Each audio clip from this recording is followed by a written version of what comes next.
I'm going to be meal prepping 6 different dinners, and you can see here these little pans. You get these at Dollar Tree. And also going to be doing some chicken pan pie. So I got the Pillsbury pie crust. So let's go ahead and get started. The first thing I'm doing, I have 7 of the chicken tenders in the oven, and I've got the foil over them. This will make them a little bit more tender, and I've got it on 350 for about 30 minutes. So we're going to wait for those to cook.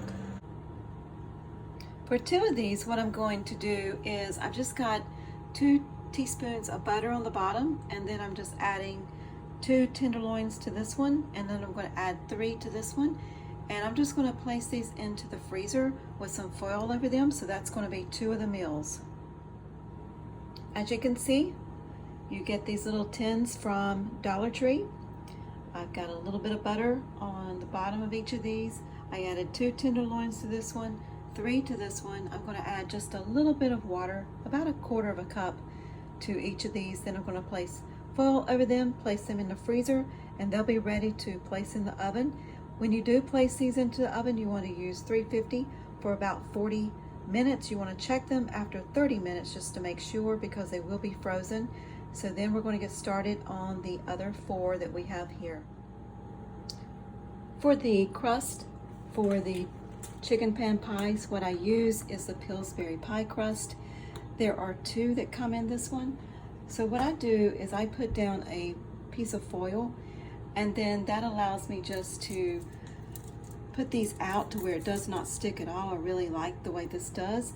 And then what I'm going to do is I'm just going to cut this into 4 pieces, and then I'm going to fit them into the little pans here, and there'll be 1 piece on the bottom, and then once I fill the chicken and the ingredients inside, I'll put another 1/4 of this on top. So we'll go ahead and get started with that now.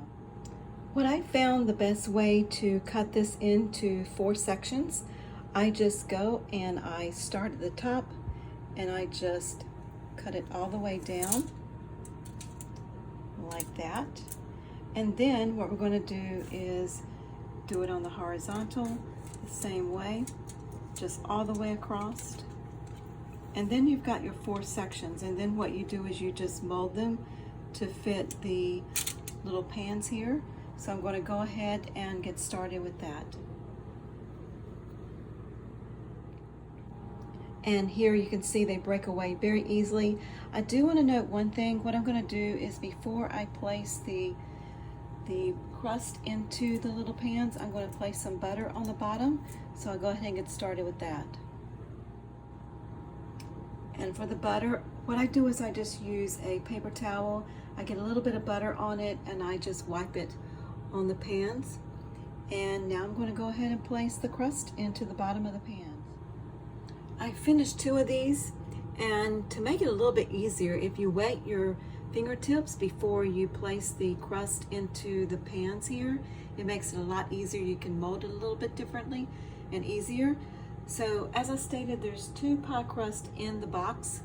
1 of them I'm just using for the bottom of these 4 pans, and then the other one I'm going to cut it into the 4 pieces again, and once I fill the pans up, the 4 will be used as the tops.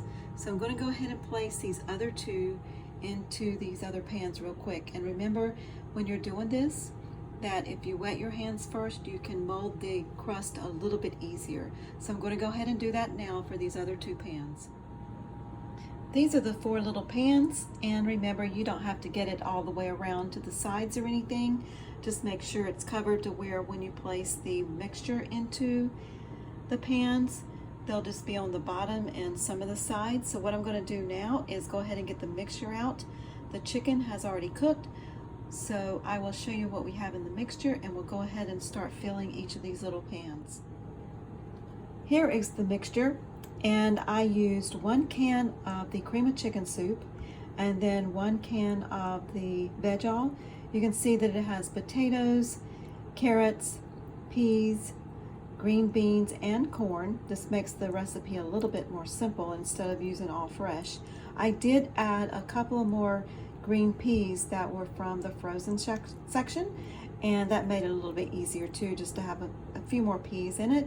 But what I'm going to do is I'm going to place a little bit of the mixture in each of the different pans here, and then what I'll do is I'll get the chicken out of the oven. I'll place the chicken on top of the mixture, and then I'll add a little bit more mixture on top of the chicken. So let's go ahead and get started with that.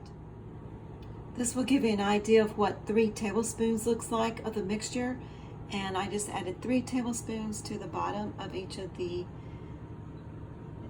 tins here, and now I'm going to get the chicken out of the oven and place the chicken on top.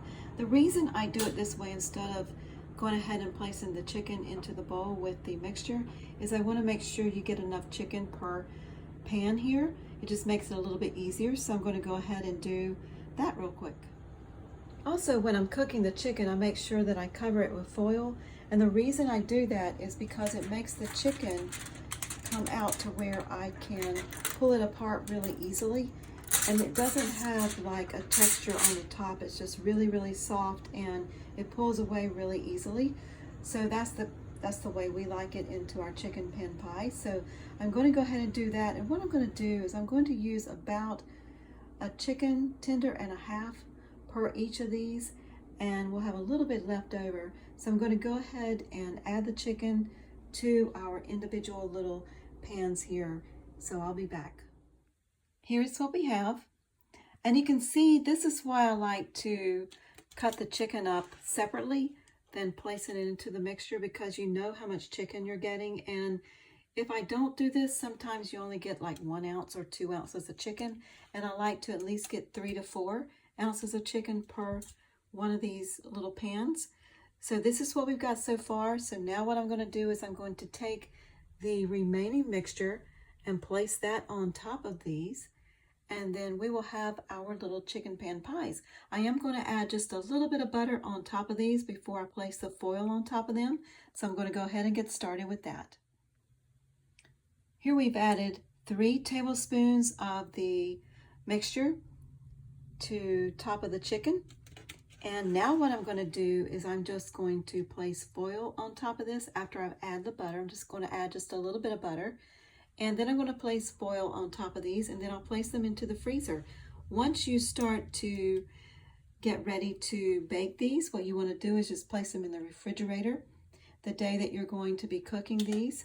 And you can just place the oven on 350 for about 20 to 30 minutes until the crust looks brown, and then you take it out of the oven. Or what you can do is take it immediately out of the freezer, place it on 350 for about 30 to 40 minutes, and again, you use the crust as your guide. Once the crust gets a little bit brown, take it out of the oven and just check underneath, to make sure. Just you can poke it with a knife or a fork just to make sure everything is warm underneath. But the key is everything is already cooked. So you just need to make sure that the crust on the top is a golden brown. And there you have 4 different little chicken pan pies. This makes it very easy for meal prepping. We are ready for the final step. So what we're going to do is we're taking the second pie crust that was in the box, the Pillsbury pie crust. There's 2 crusts. Remember, we have the first crust on the bottom of our little pan pies. There's 4 of them, and now we're going to be working on the topping. So what I did was I again have a piece of foil. This time when I laid the crust out, I did wet my fingertips and I just ran it over the pie crust real quickly, which makes it to where it's just easy to work with. And you can see here, it doesn't stick at all when you use the foil. I just like using the foil versus the countertop. So now what I'm going to do is I'm just going to place it into force again. I just cut a line vertically and horizontally all the way across. Now these are going to be our 4 pieces, and each of these 4 pieces is going to go over the tops of these 4 pan pies. So I'm going to go ahead and do that real quickly. I do need to add, before I place the pie crust on top, I do add about 4 tablespoons of water to each of these. I just like to do that because once they start cooking, I don't want them to be very dry. Once they start cooking and they've been frozen, they will have a little bit of broth in them, but I just add a little bit more water so that they have just a little bit more broth in in them when they're cooking. So I'm going to go ahead and continue to place the crust on the top, and we will be right back. The crust has been added to the top, and you can see where I've added just a little bit of butter to the top of these. So the next step is to place foil on top of them. I'm going to place them into the freezer. And once you want to get one of these out of the freezer and cook it, you want to place it in the refrigerator the day of and then cook it that evening or afternoon. Or what you can do is just take it immediately out of the freezer, place it into the oven on 350 for about 30 to 40 minutes. But remember, all of the ingredients are already cooked, and you just want to use the crust as a guide. Once the crust starts getting a little bit brown and you know that the inside filling is already warm, you can go ahead and take it out of the oven. So there you go, 4 chicken pan pies, meal prepping. Enjoy. Thank you everyone for joining Bistro Buzz TV. Please like and subscribe and come back to visit us again soon. Thank you.